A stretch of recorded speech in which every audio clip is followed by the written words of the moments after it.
Good morning, everybody. This is Miss Gardener here giving an update on the garden and what's blooming right now. It's August 20th, and for most people, gardens are wrapping up, except we are doing a full garden. So I do have flowers blooming. I know they're kind of late blooming. See that beautiful orange flower? And I do plant flowers in my vegetable garden so I could bring in the pollinators. Actually, you'll be able to see. Let me see if I can catch a bee here. I just had one a minute ago. I saw it, and it was just enjoying the bean flowers. See my beans and my tomatoes, and look at this beautiful bean flowers. I have white bean flowers, we got yellow, and there's some purple ones, and the purple ones give us the purple green beans. They're purple growing, but will turn into green beans when you cook them.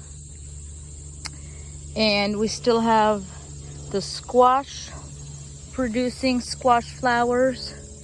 And I don't know if you know, but the male flowers are edible.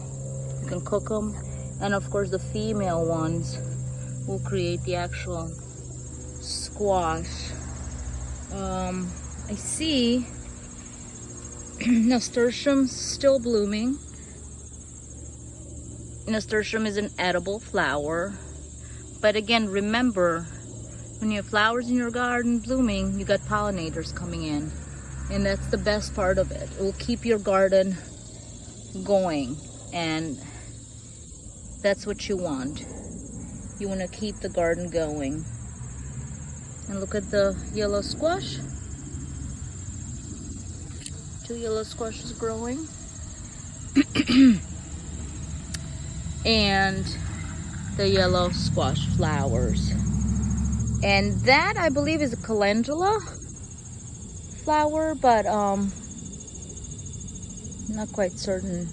And of course we got the greens there. I like to plant succession planting, as then you come in the garden, you always have something exciting to look at, and I just love that about the garden. And here is my marigolds. Very soon I'll have flowers. When I planted marigolds, that was quite a bit ago from seeds, and now it's grown to almost 2 feet. So it'll be a beautiful marigold when we see coming up. And I believe it's a yellow marigold.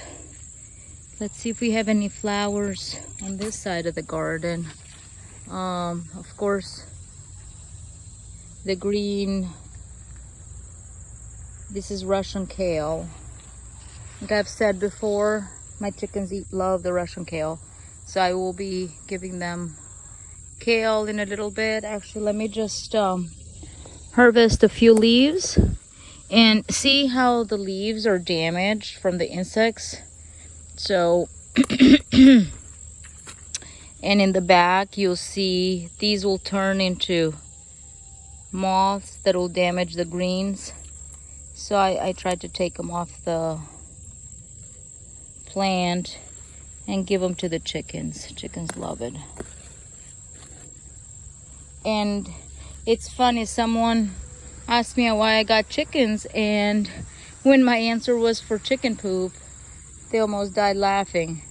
But it's true, right?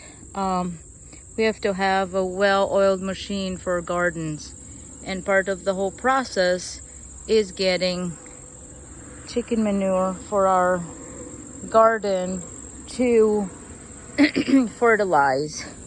And we had a tornado a couple days ago, 2 nights ago, and it totally ruined my corn. See how it's broken?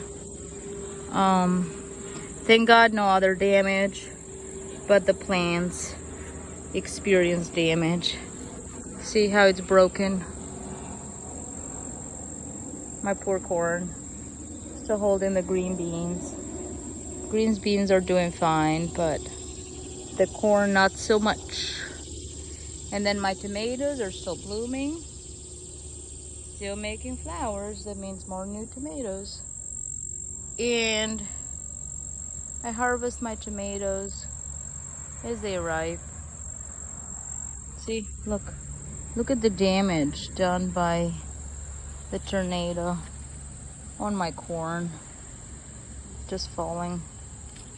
Couldn't withstand it. What are you gonna do? Nature doing its thing, right? So I got these strawberries from from strawberry leaves. These were planted from seed. So I'm hoping next year we'll get some strawberries. And that's that. Just a quick update on the flowers. Make sure your plants have flowers, as that means you're gonna get fruit. And they're great fertilizers great pollinators for the bees and the butterflies. I actually plant milkweed for the monarchs. That's one of the best things you could do. I don't know if you've heard of milkweed, but check it out. It's a great plant to have and plant for the bees. Have a great day and happy gardening.